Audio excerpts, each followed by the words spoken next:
Alright, what's up? So today we're going to be making a one-pan meal. It's good for nights when you don't want to have to do a lot. Pretty much the only thing you're really going to have to do for this is slice some potatoes. And I'm using a mix of baby red and Yukon Gold potatoes.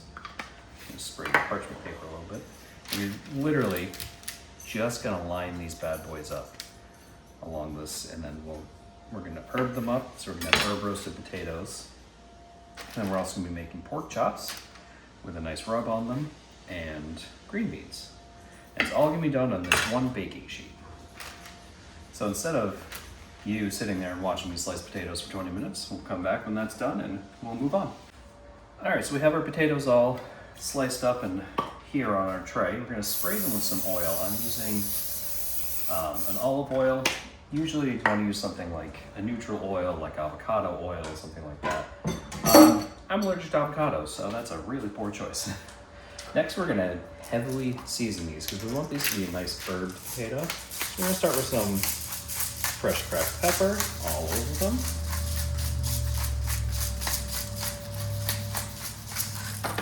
And we're gonna add some basil, parsley, oregano. Nice lots of basil. It's tasty. Some parsley.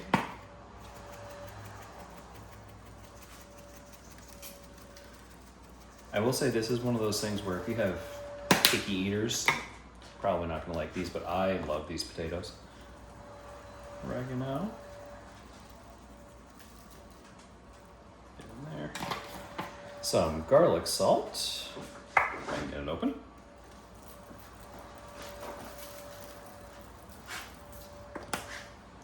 Granulated onion. And some crushed red pepper flakes. Just add a little bit of bite. It's not meant to be spicy by any means. It's just meant to have a little bit of that bite to it. And then you are going to top these with shredded Parmesan cheese. Get a nice coating going. And yes, these are basically all going to bake together, but it's going to be delicious. And luckily I had more cheese.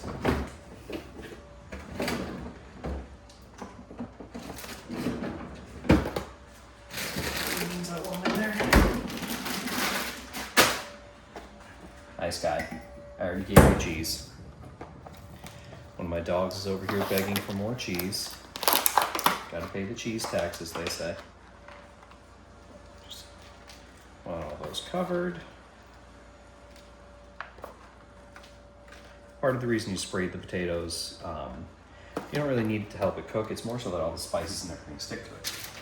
So now, you're going to take and put that in the oven at 425 degrees. That pan is barely able to fit in there. All right, so the next thing we're going to do real quick, so we're actually going to try and use that. We're going to wash and clean our green beans that we're going to use. Now, I'm sure I've said this before, but these ones are actually nice and cleaned. You'll see me do a lot of things like I just slice that bag with barely even looking. Those are things that come with experience and time. Don't just do stuff like that. Be very careful, especially if you keep good care of your knives. They're going to be very sharp.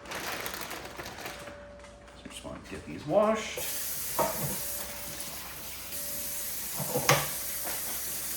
Like I always say, always wash your vegetables. They grow in and around dirt.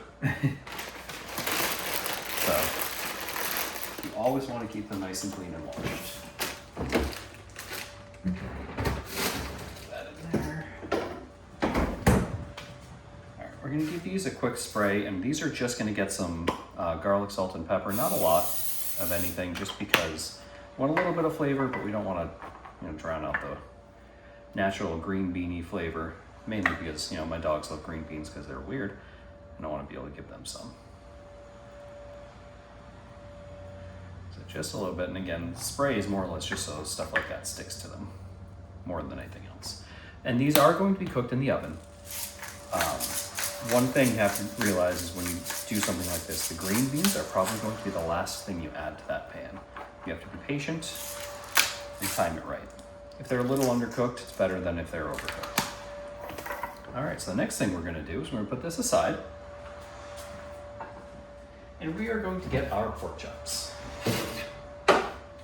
Now, what we're gonna do with these pork chops is we are going to cover these with the spices over here that I haven't used, which is a cinnamon chipotle rub and ancho chili powder. And the best way to do this is probably a different plate because that was wet. So we're gonna get these opened. This tends to take out. It was locally sourced. Comes from Franklin's General Store in Mystic, Connecticut. I have yet to replicate it, and I don't live near there anymore, so it's going to be interesting when I run out.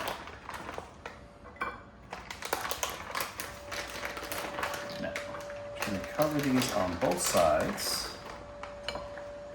with our spices. Ancho chili.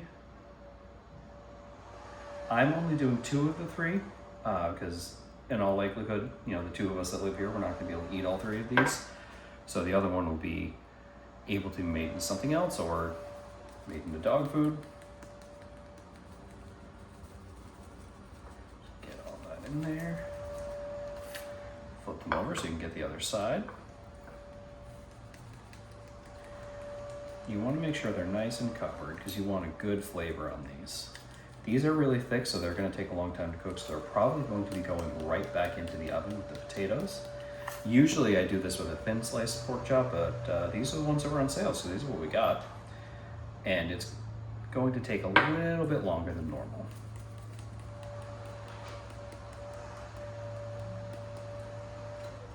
There we go. Just gonna wash my hands real quick.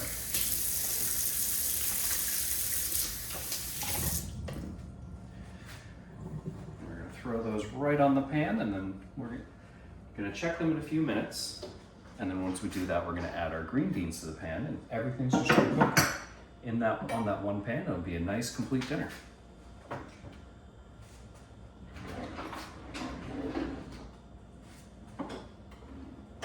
Sit over here.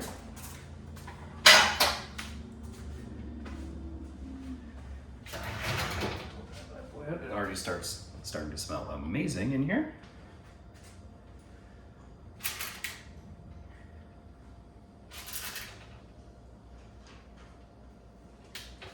Now, if you wanted to do this where it wasn't like a one-pan oven dinner and you wanted to cook the pork chops on a pan, like on the stove, I would always recommend, why are you yelling at me, sir? I would always recommend rendering that fat cap first, just to get it nice and juicy.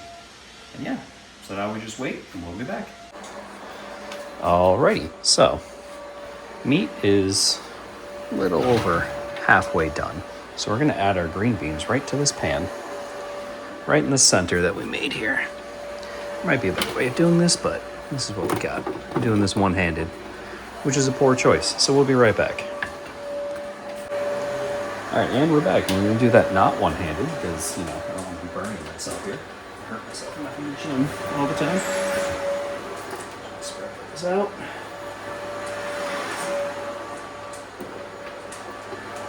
Now, I know most people, when they think green beans, they're cooked on the stove, they're steamed, they're cooked in the microwave. But this is actually a good way to do it. They come out a little bit crispy, still a little bit on the softer side. There's some water in there so they steam a bit. And cooks with everything else. Throw that back in there. And they should be done right around the time the meat is. All right, so now that everything is done, take that out. It's gonna be a little heavy because this is a one-pan meal. Your oven off. Just gonna do some plating.